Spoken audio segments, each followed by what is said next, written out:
the fields of battle, a man who once ruled the biggest empire the world had ever seen did not die in honor. The powerful Genghis Khan's grandson, Kublai Khan, died bloated with illness, crippled by sorrow, and trapped in his palace in fear. He was once praised as a superb conqueror, but his own weakness made him a broken figure. The great Mongol rulers who lost China had a humiliating end that is rarely discussed. Born in 1215, Kublai Khan carried the weight of his grandfather Genghis Khan's legendary name. Unlike typical Mongol warriors who prized only battle strength, Kublai was curious and intelligent. He studied Chinese traditions, welcomed scholars, and earned respect through both bravery and wit. By 1260, he became the great Khan of the Mongol Empire. In 1271, Kublai declared himself emperor of the Yuan dynasty, the first foreigner to sit on China's throne. His capital, Kublai, today's Beijing, showcased unprecedented wealth with grand palaces and bustling markets. The empire stretched from Korea to Europe's edges, making it a crossroads where East met West. Marco Polo marveled at these riches, describing golden halls and enormous feasts that amazed European readers. Yet cracks were forming. The empire was too vast to control effectively. Different cultures and rebellions simmered beneath the surface, while Kublai's power rested on increasingly shaky ground. At his peak, Kublai believed nothing was unconquerable. This hubris led to devastating failures. He launched two massive invasions of Japan, both destroyed by typhoons the Japanese called kamikaze or divine winds. The second attempt in 1281 involved 4,000 ships and 140,000 men, yet ended in catastrophic defeat, with thousands drowned and treasures lost forever. Further campaigns in Vietnam and Java faced fierce resistance, jungle diseases, and crushing losses. Each failure drained silver, men, and morale, while forcing higher taxes on resentful Chinese farmers. Though his capital still gleamed with riches, rebellions flickered across the countryside. In 1281, tragedy struck Kublai's personal life when his beloved wife, Empress Chabai, died.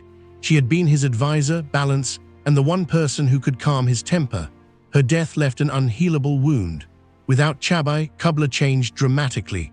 The disciplined ruler became trapped in sorrow, turning to heavy drinking and endless feasts as escape. This emotional collapse infected his leadership. Decisions grew weaker, campaigns less organized, and court politics more dangerous. Ministers who once feared his sharp mind now saw a distracted, broken ruler. Chabai's death marked the beginning of Kublai's end. Kublai's health collapsed as quickly as his spirit. Records describe him as massively obese, movements slow and painful. Severe gout caused stabbing pain in his joints, making walking torture. Signs of diabetes appeared, constant fatigue, infections, mood swings.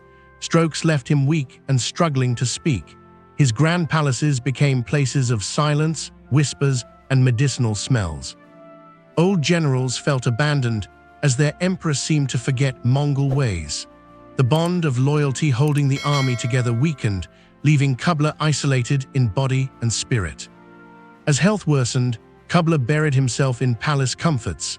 Daily feasts of roasted meats, exotic fruits, and rivers of wine became routine. While common people faced famine, courtiers fed this lifestyle with endless flattery, keeping him entertained while the empire quietly crumbled. Chabai's death haunted him constantly. His grief became destructive obsession, eating away at judgment. Ministers who served faithfully for decades were suddenly accused of treachery. Celebrated generals were dismissed or executed. Fear spread through the court like a shadow. As Kublai weakened, rebellions erupted across China. Secret societies spread whispers that the Yuan dynasty had lost heaven's mandate. Beyond China, the vast empire fractured as local rulers ignored orders from the failing Great Khan. The treasury emptied from failed wars, roads fell into disrepair, and ordinary people starved while the palace feasted. The winter of 1293–1294 was Kublai's last, filled with agony. Too weak to rise, he lay trapped in his betraying body. Swollen legs, burning joints, and harsh breathing marked his final days. Courtiers whispered nervously, pretending recovery was possible. Physicians tried every remedy, herbs, prayers, but nothing eased his torment. On February 18, 1294, Kublai Khan drew his last breath at age 78. There was no battlefield honor, no clash of swords, just fearful courtiers and palace silence. For Mongols who valued toughness, this ending symbolized devastating decline. Their greatest emperor had been broken not by enemy spears, but by sickness, sorrow, and excess. His burial followed Mongol tradition of secrecy. The enormous body was carried toward Mongolia on the legendary Dead Road. Any person crossing the funeral route was killed to protect the secret. His exact resting place remains unknown, somewhere near sacred mountains where Genghis himself allegedly lies. With Kublai's death, his empire unraveled. His heir Tamar lacked authority and vision. Rival court factions schemed while distant provinces stopped obeying. The Chinese grew bolder against Mongol rule, with rebellions erupting frequently. By the mid-1300s, the Yuan clung only to northern China. Finally, in 1368, rebels drove the Mongols from Beijing, establishing the Ming dynasty. Kublai Khan began as the conqueror who brought China under Mongol rule and opened his empire to the world. Yet he ended as a broken man, obese, sick, trapped by grief.